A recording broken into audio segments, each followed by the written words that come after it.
Bonjour à tous.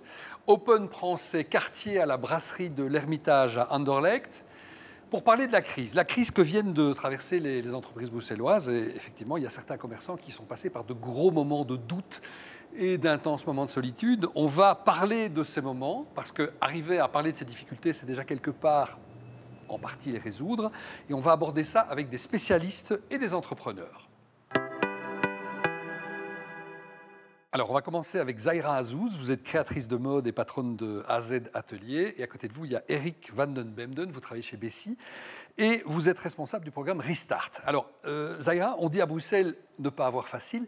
Et vous, j'ai l'impression que ces dernières années, ça a été un peu galère pour vous. Oui, ça a été difficile. Qu'est-ce qui vous est arrivé? J'ai divorcé, donc maman solo avec 4 enfants. Déjà, au départ, j'ai commencé en ayant déjà une petite famille. Donc, tout mon parcours a toujours été en étant sur 2 fronts en même temps. Et quand je me suis retrouvée seule avec les 4 enfants, plus le commerce, et un métier difficile, le stylisme, les métiers de mode ne sont pas faciles, ça a été très dur. Parce que je devais et travailler et assurer la vie des enfants et le quotidien. C'est ça. Et franchement, quand on est isolé et tout seul, c'est très très dur. Vous vous êtes senti quoi? Un peu abandonné? En fait, à cette époque-là, je n'ai pas eu le temps de me sentir. J'allais au plus urgent. Et c'est là que vous avez rencontré Eric. Et donc, Eric, vous avez accompagné Zaira.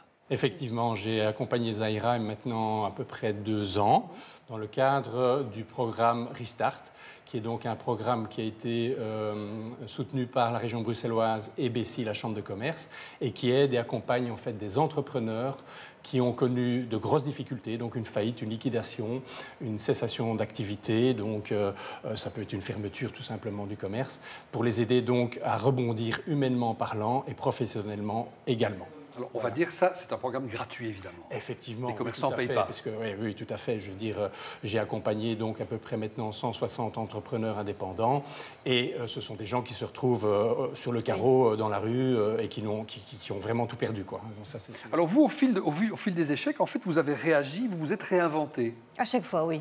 Donc j'ai commencé à donner des cours, des formations il y a de cela plus de 5 ans.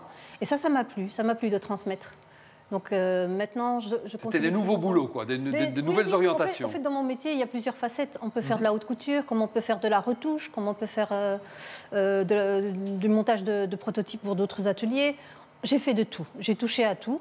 La formation me plaît beaucoup et le coaching en style également. Donc j'essaie d'allier les deux, c'est-à-dire de faire des formations avec du coaching de style pour apprendre aux femmes non seulement à coudre, mais également à s'habiller, à se connaître et à être en accord avec elles-mêmes à travers le vêtement et l'image, évidemment. Eric, est-ce que c'est vraiment possible de rebondir après un échec? Il y a toujours possible? Oui, c'est toujours possible, bien sûr. Et l'avantage, bien sûr, du programme que je coordonne, c'est que, eh bien, on met en relation d'autres entrepreneurs qui ont fait faillite ensemble. Donc, on travaille beaucoup le collectif et c'est énorme.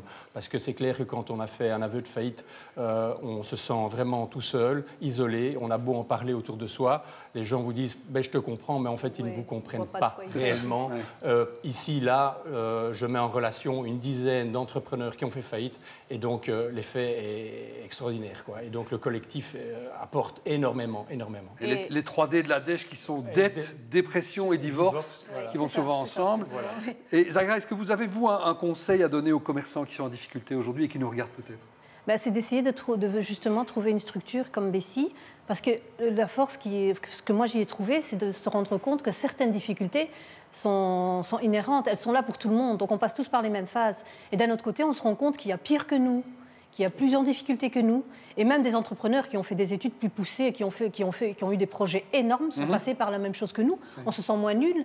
Et puis après, on se rend compte avec les ateliers sur quel point on doit travailler. Parce que l'entrepreneur, c'est d'abord nous. Avant de vouloir remonter un projet ou retravailler, il faut d'abord se sentir bien, nous, et être en accord avec nous-mêmes. Il y a un truc, c'est qu'ici, j'ai l'impression que l'échec, c'est perçu comme une honte, alors qu'aux États-Unis, par exemple, qui est tout à fait une autre culture de business, c'est une expérience, en fait. Effectivement, tout à fait. Donc, pour moi, je dirais l'échec, comme je le dis souvent, c'est un diplôme. Et donc, c'est un passage, c'est un apprentissage, une expérience, tout simplement, qui peut vous arriver dans votre vie, ça arrive, mais il y a un rebond qui est toujours possible, ça prend parfois du temps, Pour certains, ça va un peu plus vite que d'autres, mais comme le disait Zahira, le fait de réunir donc tous ces entrepreneurs, eh bien, il y a vraiment une complicité, une bienveillance, une écoute entre eux, et qui est vraiment énorme, énorme. Et j'ai un taux de satisfaction vraiment fantastique. Génial. Merci Zahira, merci Eric. Ils vont laisser la place à 2 autres invités et on se retrouve tout de suite. Voilà, pour la deuxième partie de l'émission, on reçoit Thierry Gore. Thierry Gore, vous avez lancé 1000 trucs dans votre vie, vous avez fait de la publicité, de l'événement, et récemment, vous êtes à l'origine de Wolf, qui est le food market bruxellois de la rue Fossé-Oulou, et Marc Van Toornout, expert comptable, ancien vice-président de la Chambre belge des comptables, 15 ans indépendant, donc vous savez de quoi vous parlez. Vous avez également été directeur du centre d'entreprise de Molenbeek pendant 5 ans. Alors Thierry, vous veniez de lancer le Wolf 3 mois avant de devoir fermer boutique. Avec quelles conséquences ? Mais les conséquences, c'est effectivement un avion qui décolle et en phase vraiment ascendante, on lui coupe les ailes, donc très brutal. Ça nous a permis d'abord de calmer le jeu parce que les 2 premiers mois et demi ont été juste hallucinants en termes de fréquentation, beaucoup plus que ce qu'on espérait. Donc ça a permis de régler une série de choses, ça a permis de brasser les premières bières faites au Wolf, oui. Donc quelque part, tout bénéfique pour vraiment ajuster tout ce qu'on devait ajuster. Et donc, comme vous avez commencé fort, ça a permis de réduire la casse, on dirait. Voilà, exactement. Ça a permis de réduire la casse. Bon, maintenant, certains chlorhéca bruxellois souffrent énormément. On sait pourquoi, télétravail, les étudiants ne sont pas là, les touristes ne sont pas là, le bois est fermé, ça ne rajoute rien de positif. Bien. Alors, Marc, il y a beaucoup d'entrepreneurs qui ont eu du mal à avaler la pilule et qui risquent vraiment de rester sur le carreau. Est-ce qu'on pourrait donner quelques conseils généraux pour celles et ceux qui craignent pour la santé de leur entreprise ? Oui, tout à fait. Alors, évidemment, les premiers qui ont pu résister, c'est ceux qui avaient des réserves. Donc là, j'insiste, il faut faire des réserves, il faut mettre du bénéfice de côté parce que quand on a un coup dur, c'est là que ça aide. Deuxièmement, quand ça arrive, eh bien, on fait d'abord les comptes. Il faut vraiment savoir où on en est. Parce que beaucoup de gens viennent consulter, mais ils n'ont pas de situation. Donc, qu'est-ce que je dois? Où est-ce que j'en suis? Quelles sont mes charges habituelles? Et puis après, il faut aussi une dose d'agilité. Il faut penser un moment à se dire, bon, ben, j'ai ça. Je ne peux pas faire ça, mais qu'est-ce que je peux faire avec ça?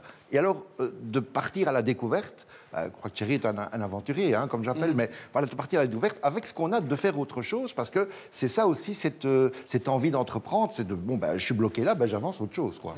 Parce que, oui, j'abonde dans le sens de Marc, dans la mesure où, effectivement, on est sur le listing fournisseur tous les jours. Aujourd'hui, on investit dans le Wolf, puisque le food market, donc le marché bio, on a décidé de l'arrêter.